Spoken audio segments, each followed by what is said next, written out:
So we're on Daf Lamed Beis, and I'd like to start from the Mishnah a second time so we can move a little bit quickly here. Well, what do you have, by the way, as a note as to where exactly we got up to? Do you have that written down? You'll have to unmute yourself. Tana Rabbanan. Tana Rabbanan, we're on Lamed Beis. Yeah, Lamed Beis Amud Aleph. Lamed Aleph. So it's about how many lines down from the top? Well, is it on the top of the page, the bottom of the page, middle of the page? It's kind of in the middle of the page. Middle of the page. Okay, so let's go through the Mishnah again. Shnei achim nesuim l'shtei achios u'meisa echad mehem v'achar kach meisa ishto shel sheni harezu asura olav olamis hol v'nesra olav shah achas. Okay. So we have now a case where two brothers, we'll call Reuven and Shimon, were married to two sisters, Rachel and Leah. One dies, and his wife, whose Achos Ishto, falls to his brother, and therefore there's no Yibum, and we have an Erev of Achos Ach as well. Now, let's say after the first Ach died, we'll call him Reuven died, Shimon was not miyabim his sister-in-law because she's achos ishto, and now Mesa ishto shel sheni. Right, so now the erva of achos ishto was removed, but the Mishnah establishes that principle that we've discussed in the past, that once there's an Isur Eishes Ach, that Isur Eishes Ach remains for all posterity, even when the erva, which caused the Isur Eishes Ach, meaning the achos ishto, has been removed. So the Gemara says, Pshita. Hashta uma hasam delo midchaya mehai beisel legamri. Amrit lo is hachad midchaya mehai beisel legamri lo kolshke. Right, we have a Mishnah back on Daf Lamed where we have a third brother, and the third brother is married to someone Isha min Ashur. So therefore, when Reuven dies, then his wife, Rachel, falls for Yibum to Levi. And if Levi marries and is Mekayim the mitzvah of Yibum with Rachel Ashes Reuven, and then Levi dies, and now she falls for Yibum to Shimon, the Mishnah says that Shimon is not allowed to be miyabim. And there's a case where she's included in the bias, because as far as Levi was concerned, there was a nefila for Yibum. So why did that Mishnah have to tell us this? Is Tana Ha, Tana Bereisha, V'hach Chazia Letera, V'shari, V'hodar Chazia, L'Isura, V'ayv V'chaviva, L'Ozazim V'achtamei V'Lozazim V'kom. So that's what we discussed at great length, that the truth of the matter is that the real Chiddush is in the Mishnah on Daf Lamed, the first Mishnah. And from that Mishnah, we can certainly derive our conclusion, because even in the case where she's lo midchi, mi beisel agam, right? Because she fell for Yibum, and there was Yibum. Nevertheless, we say, we apply the principle of Hol V'Nesrol of a woman's. However, since Chavivale, he has a certain Chavivas to the bigger Chiddush, he left it there in the Mishnah. So the Gemara asks Rabbi Shimon. Okay, so Rabbi Shimon Shita, just 1 second. Tana Rabbanan, Baal Leha. Now what happens is that Shimon has, so to speak, a yibum relationship with Rachel, and his wife Leah is alive. So the Brisa records a machlokes as to how many violations he's violated. According to Rabbi Yossi, chayav aleha mishum eishes ach mishum achos ishto. Right, since she is achos ishto, she also now becomes eishes achim. And Rabbi Shimon Omer eno chayav ela mishum eishes ach bilvad. So we'll see as the Gemara develops the principle called ein iser chalis. Gemara asks a kasha about Tanya Rabbi Shimon Omer eno chayav ela mishum achos isha bilvad. How can you reconcile Rabbi Shimon in our Mishnah, or Rabbi Shimon in the first Bryson, let's say, that he's chayav mishum eishes ach, and only mishum eishes ach, with this Bryson that says he's only chayav mishum achos ishto.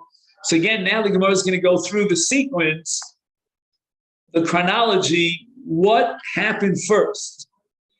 Did his brother marry his wife's sister first, or his brother married, or it was afterwards, right? So let's look at Kan Shenasa Chai V'Akach Nasa Meis. So in other words, Shimon married his wife Leah, and only afterwards, Reuven, who's eventually, unfortunately, going to die, Reuven married Rachel. So therefore, in this case,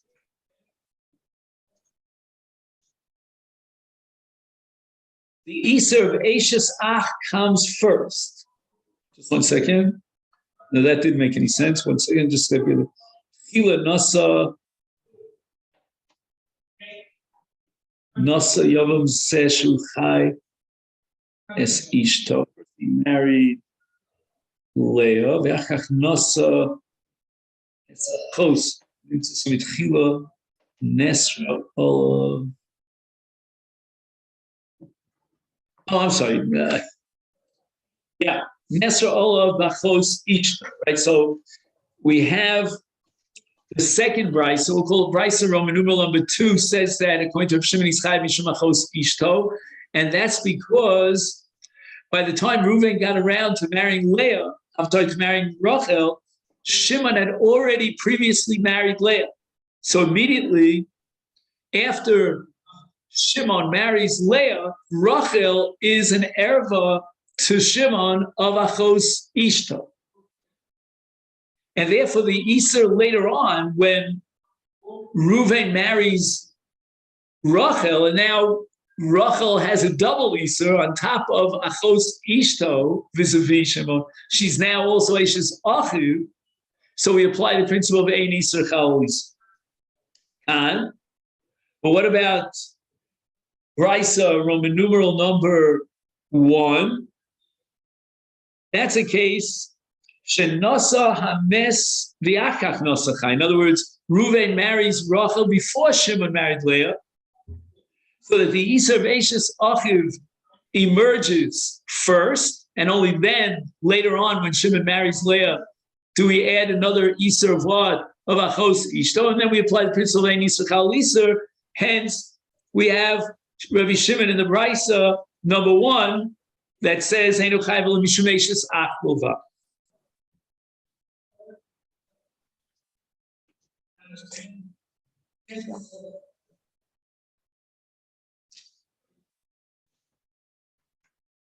So the Gemara now asks the following kasha: Rabbi Shimon, according to Rabbi Shimon, who holds that the Iser of Achos Ishto cannot be superimposed on the pre-existing Iser of Eishes Ach, is there for Heicha de Nasa Mes. If first Reuven married Rachel,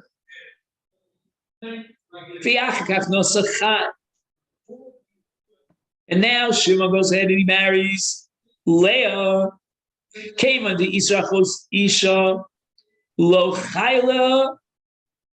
If you're going to tell me that now, according to Shimon, in such a case? All we have is one erva named Achot Eishes Ach, because she, Rachel, became Eishes Ach vis-a-vis Shimon before any Yisur of Achos Isha, and then later on when Shimon marries Leah, we're going to apply the principle of Isur Chal Lisa, and there's no additional Isur according to Shimon of Achos Ishto. If that be the case, is Tisyavim Yibume? Why is both Reb Yossi and Reb Shimon in the first price agree that Yibum is out of the question here, whether it's because of Achos Ishto or because of Eishes Achiv. But nobody accepts or validates Yibum here. But once you isolate and neutralize the Achos Isha, according to Reb Shimon, that erva doesn't chal because of Enis Chal Lisa, she's already Eishes Achiv. If that be the case, then Yibube Tisyabim, we should go as far as to say there's no erva that would prevent Yibum. And the Gemara now is holding that Ein Isur Chal Lisa means that the second Isur is not chal at all, period. Or Rav Ashi, you're misunderstanding the principle of Ein Isur Chal Lisa.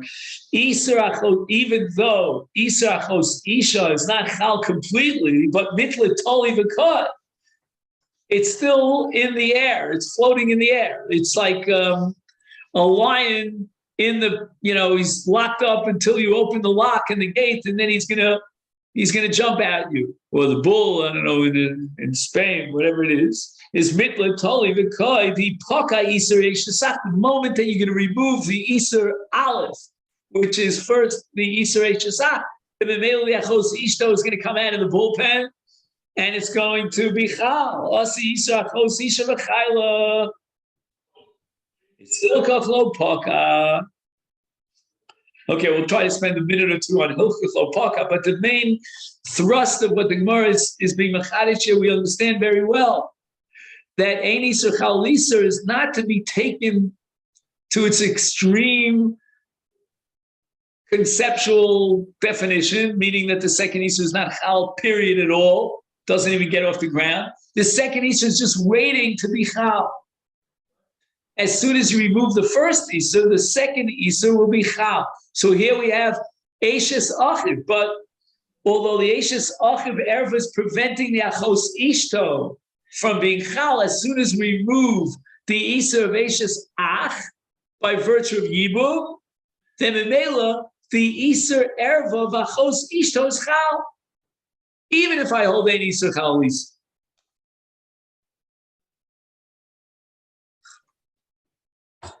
So what do these last three words mean? Hilchach Lo Poka. Hilchach Lo Poka means it's like a vicious cycle of him. But since if we would apply Yibum and remove the Isur Eishes Ach, you become an erva of Achos Ishto, because that's how any Isur Chal Lisa works, that's how it operates, is then in Mela, she'll be an erva, and there's no Yibum. And if so, then we go back to the old Isur of Eishes Ach. Hilchach Lo Poka. It's really interesting. You want to be mafkia the Isur Eishes Ach based on Yibum. But if I do so, then I'm stuck with Achos Ishto, and then there's no Yibum. So as a result, we can't allow Yibum to remove the Isur of Eishes Ach. Hilchach Lo Poka.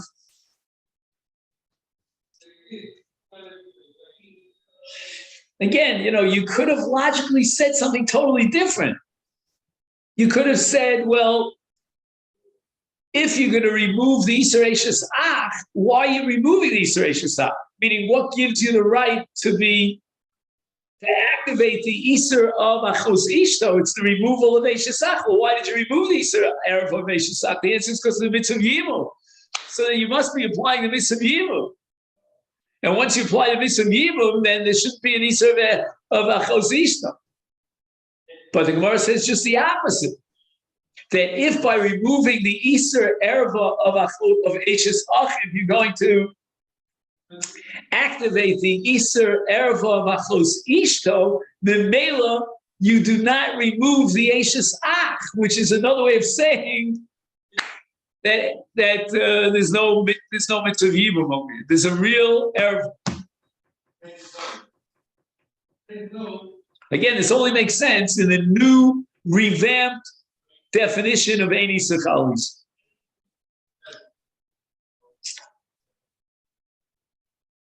Now let's go back to Rabbi Yossi. Right, Rabbi Yossi is quoted as the dissenting view in the Brisa, and Rabbi Yossi says that he's chayav for two arayos, both for Eishes Ach and for Achos Ishta. So Gemara asks, "V'sav Rabbi Yossi Isur Chalal Isur," and when you say Isur Chalal Isur, you mean the full brunt of the second Isur, not that it's miklut tolu, waiting to jump out of of its incarceration once you open the door and the floodgates are open. No. Isur Chalal Isur. He's going to be chayav shtayim, which means in a shogeg situation, he's going to bring two chatos, not just one. We can't kill him twice if he's amazing, because he's already dead, so you can't wake him up out of the dead and kill him. And as far as shogeg, it's a real serious nafkamina. He's going to bring two chatos for the two arayos. But wait a second. For Tanya, we're going to try to prove from a brisa that Rabbi Yossi himself accepted the principle of Eini Sechalal Isur of our Avera. So we're talking about a violation of an Isur Erva that has a double Erva to it. In other words, it's an overlap of two shemos, two categories of Erva. The Yeshbashtei Misos. Now, in the hierarchy of Mises Bezdin, there's something called Chenek, and then a more severe punishment is called Sreifa. Neither of them are too pleasant, but Sreifa is more chomer than Chenek. It's therefore Nidon Bechamura. He's going to get the more severe Mises Bezdin. They're going to condemn him to death by Sreifa.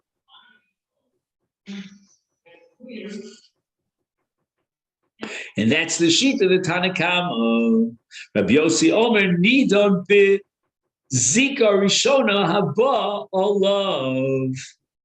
Rabbi Yossi says it all depends on which of these two categories of Erva will chal first.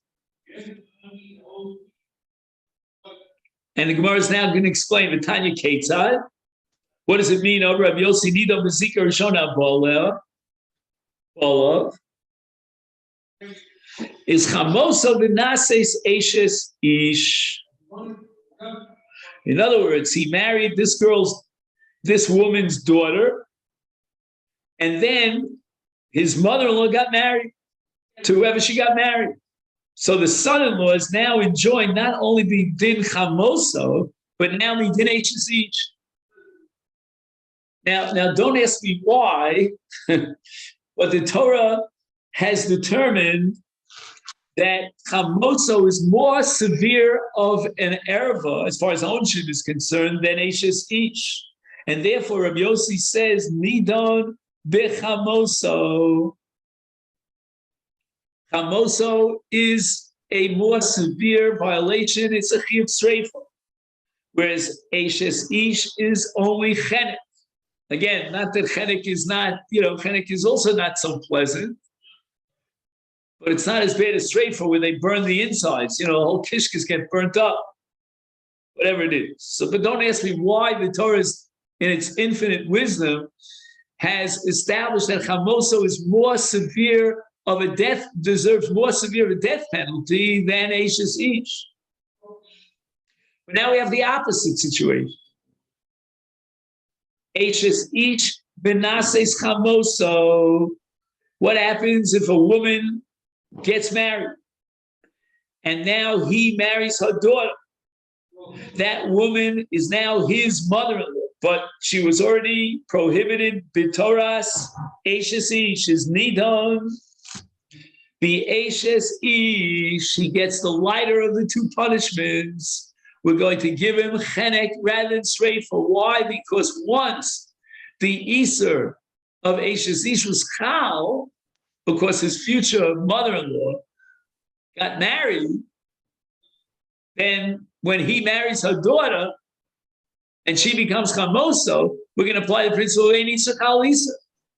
And it has to be so because, again, Rabbi Yossi waves the flag of nidon b'chomer shebahen, which means that we should condemn him to death by streifa rather than by chenek. But yet in this case, he's off the hook with chenek, and he doesn't get streifa. Why? Because she was an Eishes Isha Nases Chamosa. And eight Isser Chal Isser. If the second Isser would be Chal, then it would be Nidon B'Streifa, B'Chomer Shebahen. That's the principle, Nidon B'Chomer Shebahen. The answer must be that according to Rabbi Yossi, he's only Chayav Mishum Eishes Ish. He's not Chayav Mishum Chamoso, even though she is Chamoso, because of eight Isser Chal Isser. Therefore, the punishment is going to be Chenek, rather than streifa. And now we go back to our Rabbi Yossi in the Brisa, who says that you're chayav shtayim. Then in the case of Eishes Ach, who's also achos isha, he's going to be chayav two chatos, because these are chal lisas. How do we reconcile this whole business?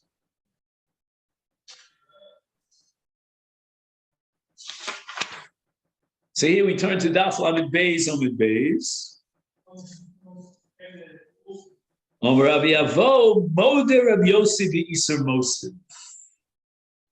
That although it's true that Ein Iser Chal Iser, but the exception to that rule is going to be an Iser Mosif.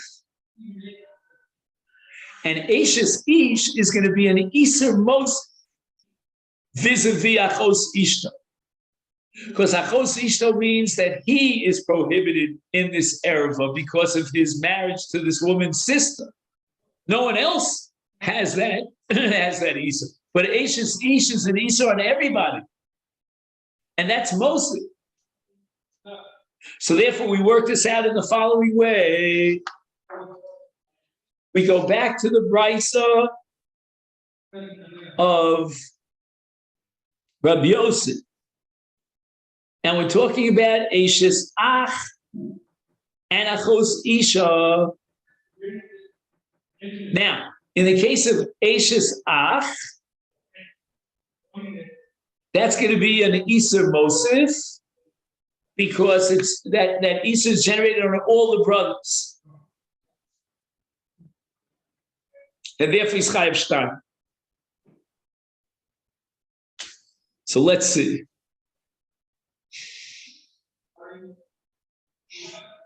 He says the following: Benidon Shalom.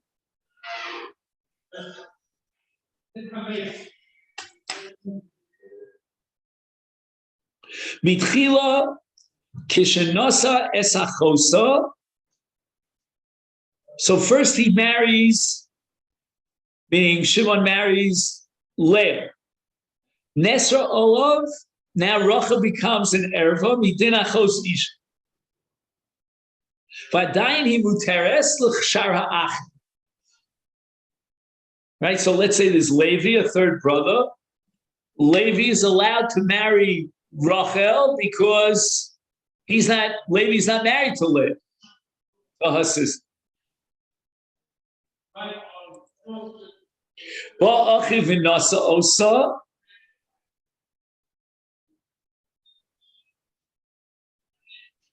Just 1 second. Ba'achi v'nasa osa. Right. So now Reuven comes along and he marries Rachel. So again, Shimon was married to Leah. The other brothers of Shimon are allowed to have, they don't have an erev of achos ishta vis-a-vis Rachel.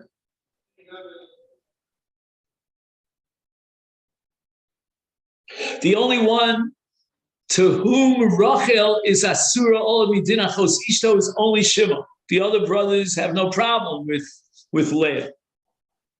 Now Reuven goes ahead and he marries I'm sorry, what did I say? I meant to say the other brothers have no problem with Rachel. I meant to say. Only Shimon who married Leah. What happens now? One of the brothers marries Rachel. The moment that one of the brothers marries Rachel, we have an Iser of Eshes Ach. But the Iser of Eshes Ach is an Iser Mosif, because now it includes all the brothers, without exception. Whereas the original Iser to Shimon of Achos Ishto, meaning Rachel's status vis-a-vis Shimon of an Erev of Achos Ishto, is only to Shimon and not to any of the other brothers. Once one of the brothers marries Rachel, now we generate an Iser of what? Of Eshes Achim, which is Chal on all the brothers. And that's going to be considered an Iser Mosif.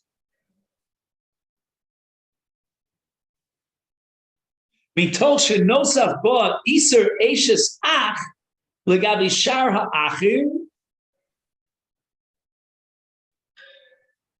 Chal Iser Eshes Ach Gam Olav.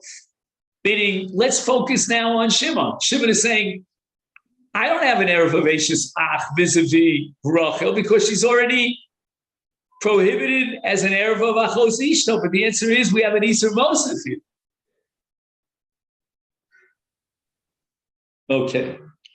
Now let's talk about Rabbi Yossi in the last price, right?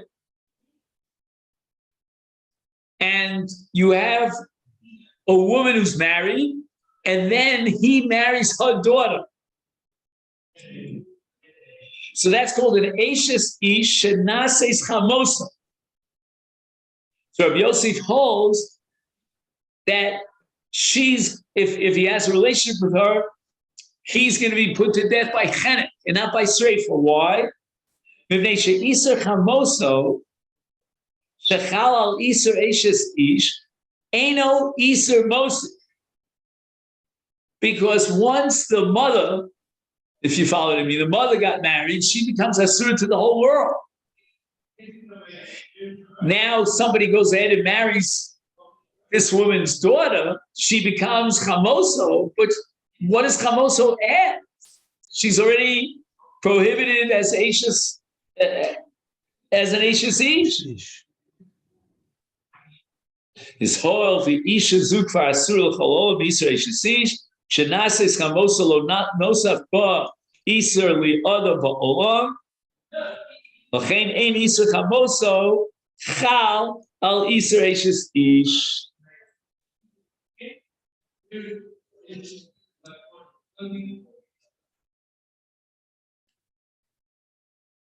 Now let's go the flip side. He marries the daughter of so-and-so. She, so-and-so, becomes chamosa. Then she, chamosa, gets married and she becomes Ashes Ish. In such a case, we have an Iser Mosa. All right, Iser Ashes Ish or Iser Mosa shebitchilo haisasur rak lo. Ukshenases Ashes Ish nosaf ba Iser l'chol olam. In Cain hayatzorach lachul ba Ashes Ish v'laduno kidina baal Ashes Ish. But baal Ashes Ish is only chayav chenek. Which is an Isa streifa,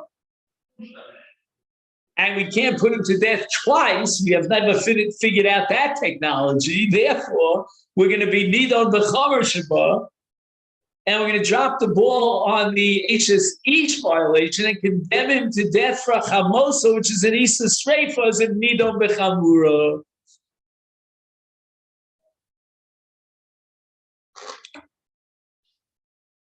You know, what's beautiful about this sugya is that, again, I'm maybe exaggerating, but I think 99 out of 100 cases, when you reconcile a stira in the same Tana from one brisa to another, we come up with a new kibbutz. You know, this was this and this was that. Here we don't need any ukiptas. We just have to reformulate our principle. Understand that Eini Sechal Iser has a limitations to it. And even Rabbi Yossi, who maintains Eini Sechal Iser, he agrees that in the case of an Iser Mosiv, Iser Chal Iser. Now, what's the logic of it? That's what we call migu. What's the migu here? Since the second Iser is Chal regarding so-and-so, so that Iser was activated and was meaningful with regard to so-and-so, then it's Chal straight across the board for everybody, even for that person who already had an Iser Erev Mizmidas woman. So although she was Asura to this young man, B'toras Chamoso, and now she gets married Chamoso, and you're going to say to me, well, any Iser Chal Iser, why do we add as far as the son-in-law another Iser Erev? But the answer is migu, that since the Iser Eishes is Chal vis-a-vis a wider audience, and so an Iser Mosiv, therefore it's going to be Chal even as far as he is concerned. So Ein Iser Chal Iser only applies when the second Iser is totally superfluous, totally redundant. It just repeats the same Avera, doesn't have a broader scope.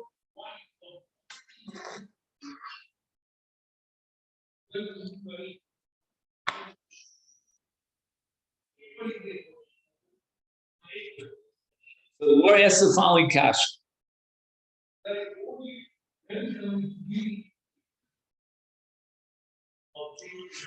If we go back to Rabbi Yossi in the first brisa, it says, Ba'oleh chayev oleh mishum eshes ach u mishum achos isha. He's chayev shtayim. The brisa doesn't qualify. The brisa doesn't tell us that this is true only because of Iser Mosif. Meaning, if she was already an H's each, which is the more common case, and then he married her daughter, that's not an Iser Mosif because he didn't add a thing. She's an H's each.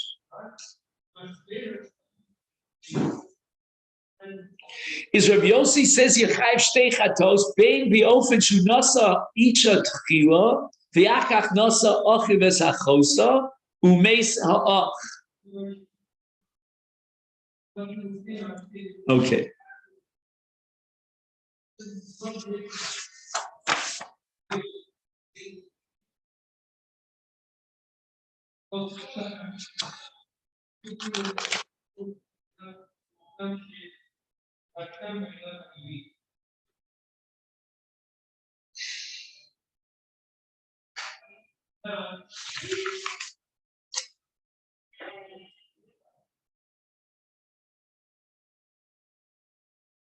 Let's just read through the Gemara first. Tenach heicha dinasa chai, biachach nasa meis.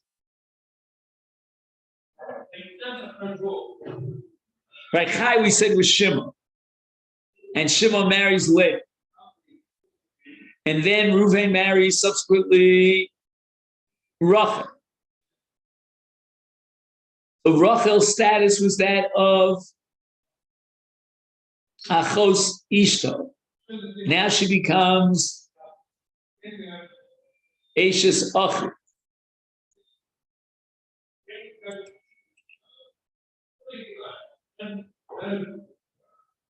And Ashes Achir we said is Asur al Kol Achir.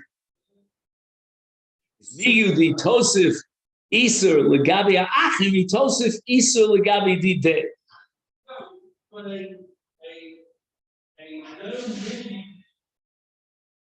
So here we have an Iser Mosif because when Shimon marries Rachel, Rachel now becomes Asur al Kol Achim Midinashis Ach. Ela Heicha Dinasa Meis Yakach Nasa Chai. What happens if Reuven first marries Rachel and then Shimon marries Leah my Isur Mosif Ika. I think the Gemara is saying that we don't find any qualification in Rabbi Yossi. So even if we switch around the chronology, Rabbi Yossi still says Yichayv Shtayim. And why is that? We hear there's no Isur Mosif. Hadarabah, in a sense, the second Isur is much more restricted than the first, because the first Isur was Achos Eishazah, the second one was Achos Ishta.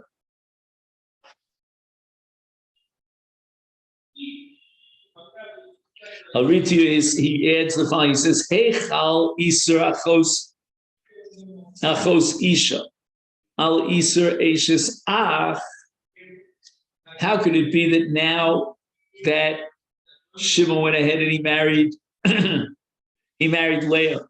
We're going to add, as far as Rachel is concerned, the Isur Eishes of Achos Ishto.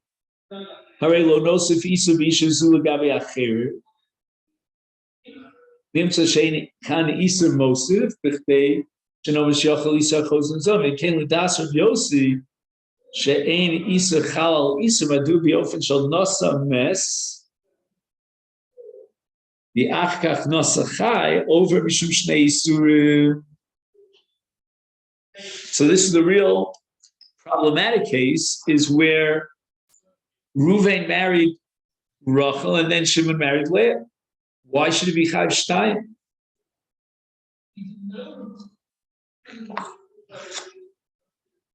Chi tema migu de itzar bekulo achvasa.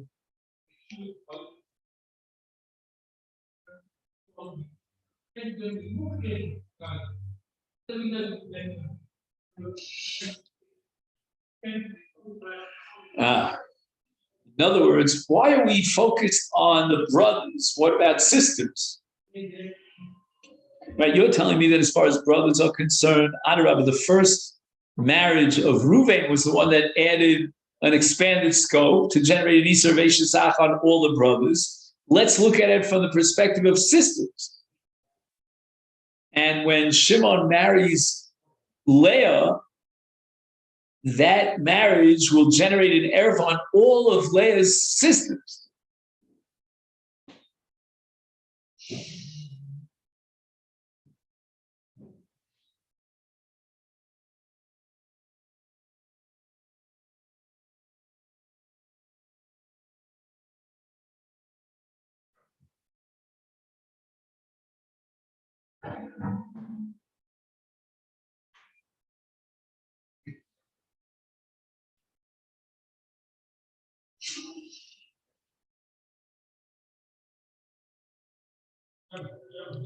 So again, the Gemara is now arguing that even if Reuven married Rachel first and then Shimon married Leah, the marriage of Shimon to Leah now becomes an Isur Mosif because it generates an Isur on all her sisters. And again, it doesn't matter whether she has sisters or doesn't have sisters. It's just the conceptual power of the erev.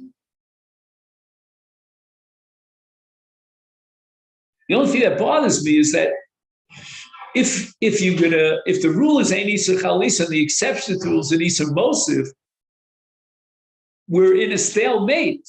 I mean, both Isurim are equal. I don't know if that makes it into a Mosif. No. We're not comparing the two Isurim to see which one is more all-inclusive, expansive. What we're doing is we're just trying to analyze whether the second Isur, once it's Chal, after it emerges, it expands to other people. And once having done so, then we already have a makom tfisa for the Migu. The Migu could be Chal. So what does Gemara answer? Hi, Isur Kolel, who... What does that mean, Isur Kolel? I don't know if it's a mitzvah to go to Kolel, but it's not an Isur to go to Kolel. Just joking. Anyway. So he says the following, Hi, Isur Kolel.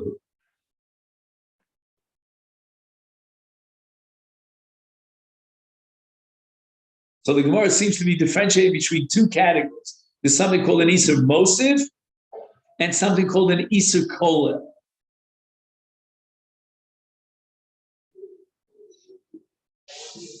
He says that Isur Mosiv, Eino Ella Im Kain Notzach Isur Bi Osa HaIsha LeOdam Acher.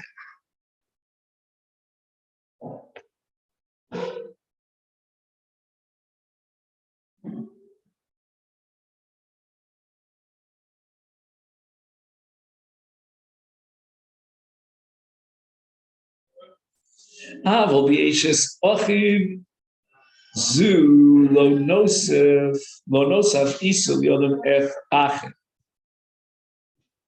And wrote in Lesser Osa Olav Isra Achos Ichto.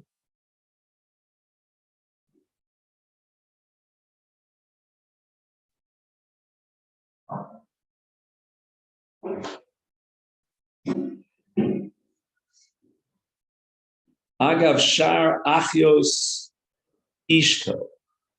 Nesru Olav Kshenasol Ishas Achosa. Zeu din Isur Kolel. Shagam ba'ofen shelo nosaf Isur. Herim v'isha zu. Elakevin sheyesh nashim acheros hanesru mikachos nesud. Hazanesel v'kolel. Isha zu shoysas kavilu Reb Yossi and a model of the Isur Mosi. The lo Isur Kolel.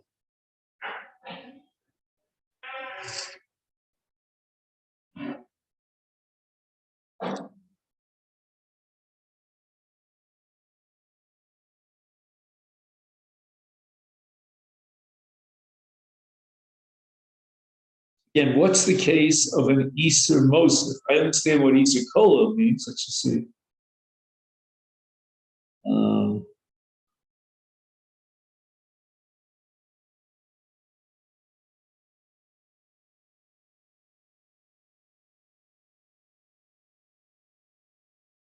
Again, Isur Mosif Eino Ella Im Kain Nosaf Isur Bi Osa Isha Adam Acher.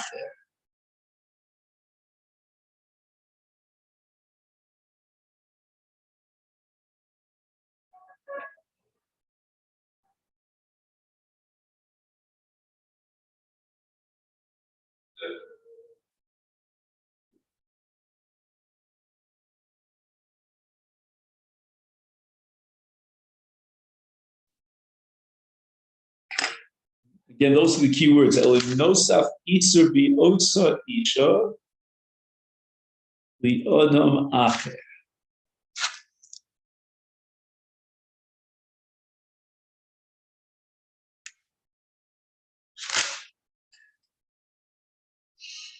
So I just got to get the two cases down. Once we get the cases down,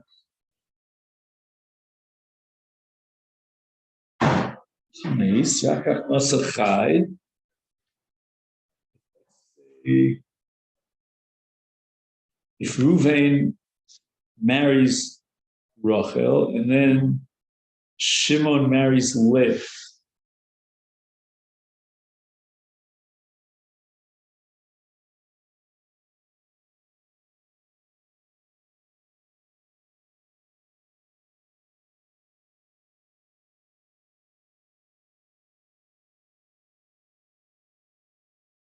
so what happens now when Shimon marries Leah? So Rachel's Isur does not expand to include anyone else. No one else is usher to her, meaning to Rachel, as a result of Shimon's marriage to Leah. You can call it an Isur Kolel because as a result of Shimon's marriage to Leah, now he can't marry, let's say he's enjoined from marrying Rivka as well, if Rivka is his sister. So that's called an Isur Kolel. But that's not called an Isur Mosif.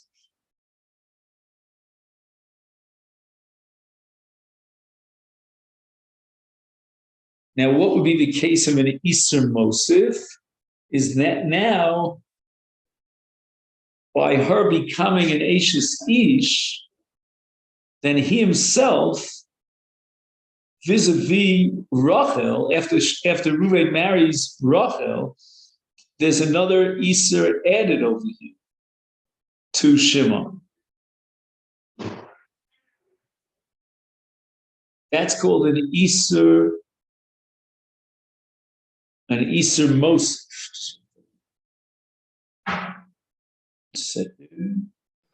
Right, an Isser Mosif, as soon as Reuven marries Rachel, she's forbidden to all the brothers. That's called an Isser Mosif? You froze on me a minute. Because she's forbidden to all the brothers. That's called an Isser Mosif, yes? That's the Isser Mosif. That's called an Isser Mosif. So Shimon married Leah. Now Reuven marries Rachel. With the marriage of Reuven to Rachel, that becomes an Isser Mosif because all the other brothers now are enjoined from marrying Rachel. That's called an Isser Mosif. Right. Okay. So now let's talk about Isser Kolel. Let's say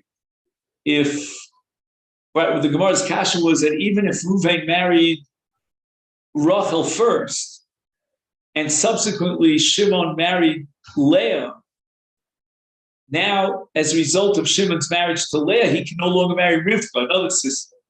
The Gemara says, no, that's called an Isser, that's called an Isser Kolel. An Isser Kolel. Why? Because the marriage of, one second, keep getting the case, the marriage of, the marriage of Shimon to Leah doesn't change the status of Rachel.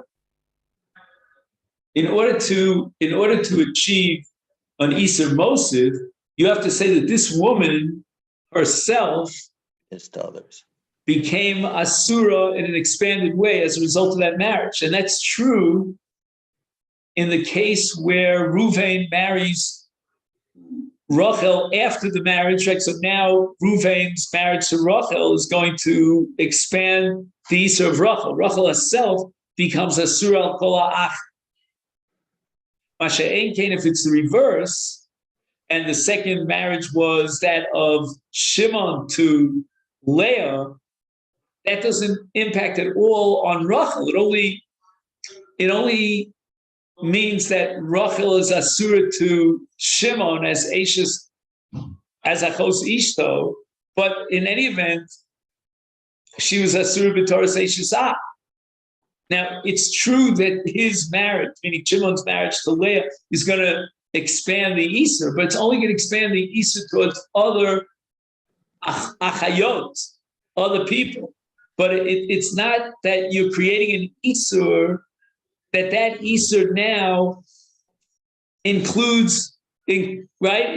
You've generated an Isser that includes other people. Again, in the case where I'm always talking about the second marriage. If the second marriage was that of Reuven to Rachel, that marriage adds an Isser of that marriage changes Rachel's status, not vis-a-vis Shimon. Shimon's already long married to Leah, but vis-a-vis Levi and Yehuda and Yisachar. So that very Isser now of Ashes Ach is being generated vis-a-vis all these other brothers. But in the case where the subsequent marriage was that of what? Of Shimon to Leah. So then that Isser of Ashes Ach, of Achos Ishto to Leah, right? So what happens? I mean, that's not going to have any impact on the other brothers. The other brothers were already enjoined from having a relationship with Rachel as a result of Reuven's marriage to Rachel. All right, we have to go over it a few times. I mean, the Gemara is making this very fundamental distinction here. So let's let's make a note, and if you could help me out over here, because I always seem to get messed up here. We're on Daf Lamed Beis, and we're up to Ella Omar Rav. Okay, then? All right. I'm going to run over this. I wish you a great day. Thank you so much.